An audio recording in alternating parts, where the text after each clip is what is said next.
you've raised money from friends and family. So, what was the first venture capital fund or venture capitalist that you were able to bring on board? In the second round, it was a price round. It was led by Hana Ventures. So at the time, we have traction. We have great products and tech team. We were a lot more mature than when we raised the first round. So we're able to onboard VCs. But what I wanted to say is, it's this current world. I feel like VCs are very fantasized. It's very hyped.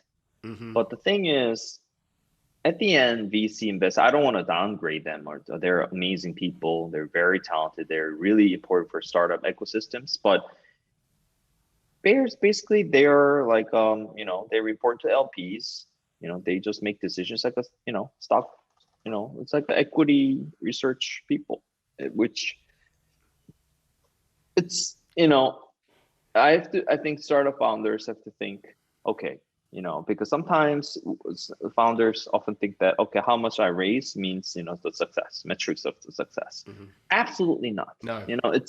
You work so hard for your startup, and sometimes you don't want to give up your company to reach people. You're basically going back to where you don't want it to be.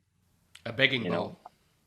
I mean, I don't want it to say rough words, but I think it's this startup, because it's so overly high fantasized about this VC investor, and I just don't think there's nothing too special about it. And so I think you don't want it to do bad deals, obviously, and I think you don't want it to rush things, because sometimes if you're not product market fit as you think, but you package in a way that it is, I think a lot of times that happens all the time. And so I think it's, oftentimes you raise so much money, you have to move too quickly. And like school, right? It has steps. Life is like that, right? It has steps. If you skip the steps, there's always a problem. It happens in the country. It happens historically. That happens so many times.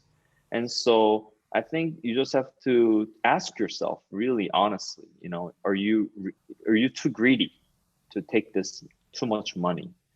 Because a lot of times I think you think that is accomplishment because there's no metrics to show usually.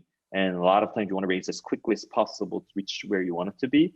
But if you're really true to yourself again and true to your mission, I think better when to raise, how much to raise, how much you want to give up. I think that's very, very important. And I think we want to build really strong foundation for the company.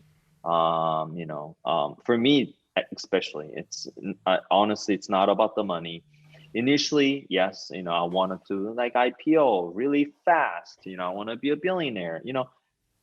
But at the end, especially education technology company, you're socially responsible for millions of students, and as an education technology company, you have to devote yourself how you can really help and impact students' lives and help them as much as possible. And so I think at this moment, I think we definitely have a much better direction, great team, very talented team. I'm very thankful for. And so, yeah, I think we're in a much better position.